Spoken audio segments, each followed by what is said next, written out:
News coming to you once again on this most wonderful day, Monday, February 3rd, the year of our Lord 2024, from the world-famous Parkway Diner, in the company of my crew, Alan here and Eric, yes.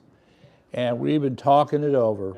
Oh my goodness, what is going on, baby? Well, before I start with the good news, let me just share this with you because it's staring at me. Okay, this is the product of a survey that was done at, that's right, Yale University. 65% of Yale students say, get rid of the U.S. Constitution. We don't need no stinking Constitution. Well, if there was ever a reason to not send your kids to Yale, that's it. This is a level of ignorance that I cannot deal with in any sensible way. So anyway, I had to share that with you. Okay, oh, here's another oddball item I gotta show you. All right, warning to FBI leakers. We're seeing a lot of this going on. So what's the first expression, or one of the first expressions of resistance by the liberals and the neo-Marxists who are embedded in our federal government?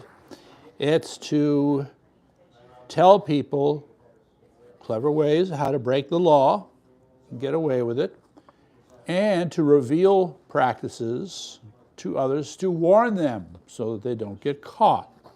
So let's talk about one, compartmentalization. All right, it's a standard technique in the federal government, and it's a way you track people who are leaking. So let's say there are three groups, they don't talk to each other, they can't talk to each other, and now what you do is you each give them each a different set of information. And if something gets leaked to the press and it comes, and you can see it's the information that went to Office C, the leaker is in Office C, and now you go find it. Well, what are we talking about here? See if I can find the best part. I want to find the best part, it's very important. Okay, all right, let me just read this to you, it's important. Please share. We've received word that Elon Musk's staffers are using space characters to identify information leakers. That's pretty clever when you think about it. So you have a paragraph and you send it to these different offices, but oops, there's an extra space between these two words. And then there's an extra space between those two words, and you know which office this was sent to. Okay, and that's how they're finding the leakers. That's pretty good. So good, now people who are dishonest, anti-American, America-hating people working in the federal government have to share this with others so they don't get caught. Wasn't that interesting? Okay, now, call to action. Go to our website, Yankee T News, like, subscribe, tell people, and keep tuning in. And the subscribe is the biggest one. Do we have an update on the subscription count, Eric? 914, I think. 914. Okay, our goal is to hit 1,000, break 1,000, then move on to the next one. Let's go. Yeah, so all you people out there. Tell your name. Share, exactly. Share. All right, share and subscribe. Okay. Meantime, of course, one of our regular features now is what we call Tell Tong Time. Our Confederate Attorney General, that would be William Tong, has continued to engage in practices that are really taking chances with law. So I just wanted to let you know, Mr. Tong, you will be assigned a federal prosecutor, you doofus. So just keep that in mind. And Tina Peters, all right? She's still in jail. We want her out of jail. Here's the information to reach out. Okay, is that good? Yep. Right about there. Okay. So take note, take a screenshot, get it out there. And I'll be repeating this message throughout the broadcast. All right, now, our theme for this week is the rotten, stinking pus of deep state corruption begins to ooze out. So what inspired this wonderful title? I'll tell you what inspired this wonderful title. It was when Elon Musk's guys got to the USAID office and made some unbelievable discoveries. And not just that, the Department of Treasury. Okay. Between the two, we can now see that there is a depth of corruption, of dishonesty, of deceit, of abuse of power in our federal government that defies explanation. We're going to have to build new prisons. I mean, there's so many of these people who are supposed to be public servants who are doing anything but being public servants. Unbelievable. But anyway, so those are those. Let's see here. I want to just get through this. So there's that. Oh, did you catch this one? The Federal Reserve. So they have someone working for the Federal Reserve who has been caught economic espionage, selling secrets out of the Federal Reserve to the Communist Chinese. Well, I'm glad we caught him. John Harold Rogers, 63, of Vienna, Virginia. You can't go to jail fast enough, buddy. I'm telling you. All right. So also, just to make the comment, Elon Musk said this about USAID. He said, normally, if you find a rotten apple and there's a worm in it, you take the worm out, right? Well, in this case, instead, USAID is a ball of worms. There is no apple, all right? So as a result, shutting them down, shutting down the website, these are the proper responses to a group of people who are clearly engaged in things that are illegal. And by the way, I want to remind you, Eric and I were talking about this, one of the first hints that we as the public got that USAID was not everything it was supposed to be was the discovery that there was a certain amount of money being funneled through USAID in conjunction with the NIH or NIAID to the Wuhan laboratory. USAID, yeah, you gotta love it. Okay, so there's that. Now, so the ultimate disposition of USAID is to put it under the State Department, but I can't even, the amount of reform that's gonna have to be done here, the amount of fixing that has to be done, this is gonna take some time, just saying. All right, moving along. All right, so here's the thing, all right? You have the Senate dragging their feet on these approvals. I'm thinking especially of Kash Patel in this case. And so what did Trump do? He had to appoint some temporary people, one of whom is a gentleman named Brian Driscoll. So Brian Driscoll apparently is a career FBI nudnik, and he has refused to turn over the lists of FBI agents who had anything to do with January 6th. And he refuses to turn over any information, for that matter, to Doge and to Donald Trump. I'm a little confused, ladies and gentlemen. I'm pretty sure you can't do that. If you're going to refuse and you end up really not having a good basis for it, I have a feeling they're going to frog march you out of there and you're going to jail. At least I certainly hope so. Now, also we put up the link. I won't go into it, but the title is Email Shows John Brennan and Other 50 Intelligence Agents Were Even More Corrupt Than We Thought. It's called Read It and Find Out. So I'm going to move on to the next big subject here, all right? It's called Euroviolence. What the hell is going on in Europe? So the alarm here is that Sweden, in the first 25 days of the year, has had 27, or let's put it this way, as of January 27th, 27 bombings have occurred in that country. This is a small country, 8 million people. Now, we also know that they were more generous than the others in bringing in Muslim immigrants who have proven to be violent and destructive. So why should we be surprised? But it looks like the boys are upping their game here. So while that's going on, meantime, you've had in London large protests concerning Tommy Robinson, again over the whacked out way in which they regard speech.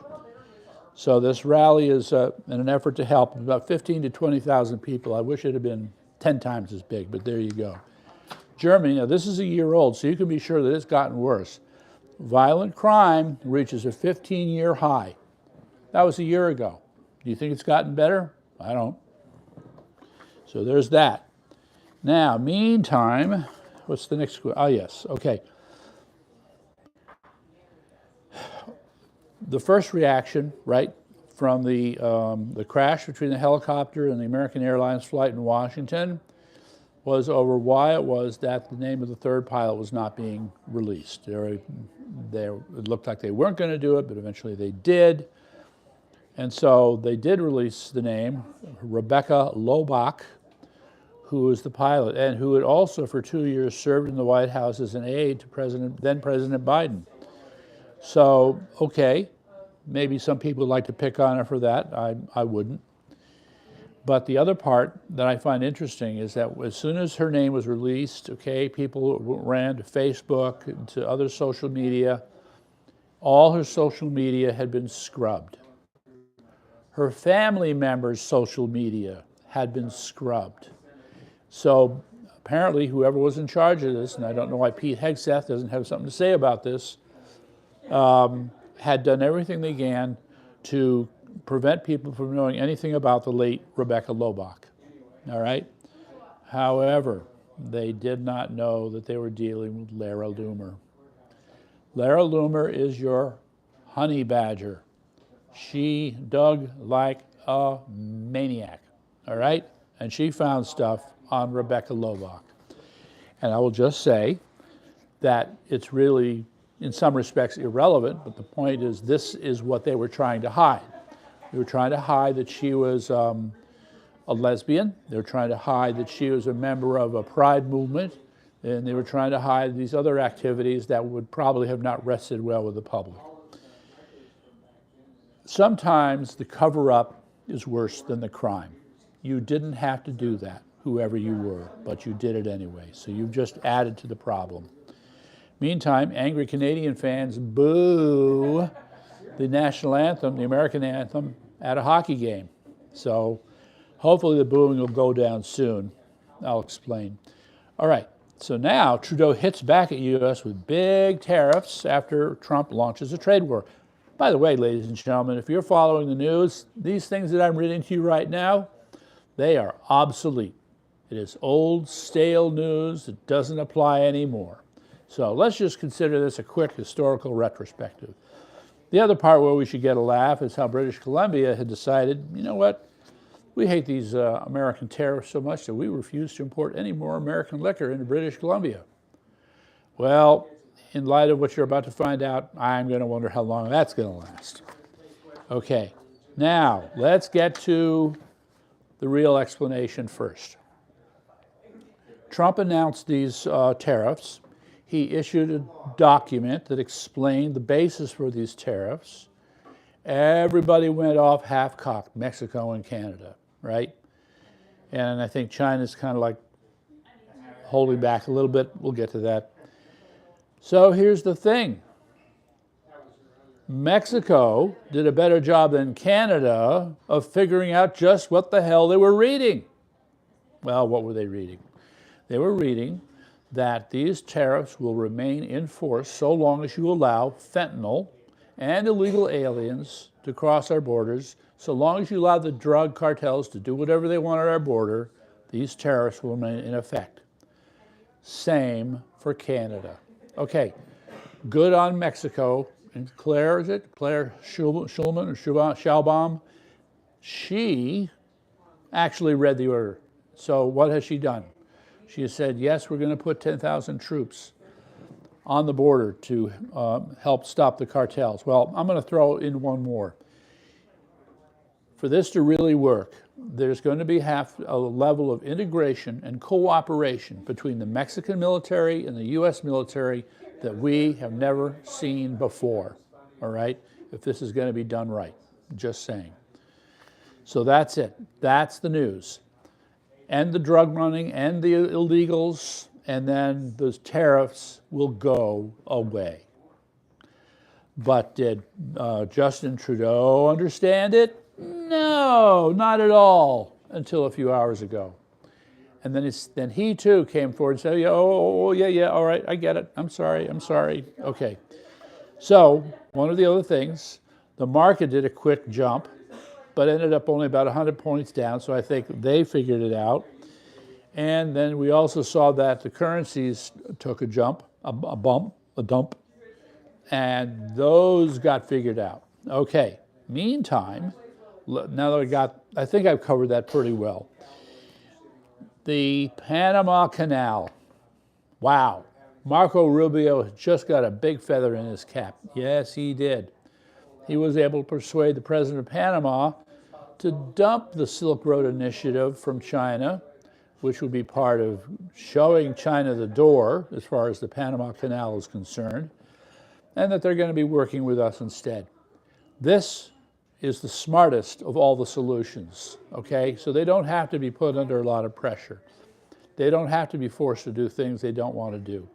All they have to do is, quote, realign themselves, which they are doing. Now, of course, all of this brings up something that we've all forgotten about. Right, Alan? Okay. The Nicaragua Canal. Ah, yes. Yes. So wider, fancier. Yeah, that's right. Yes.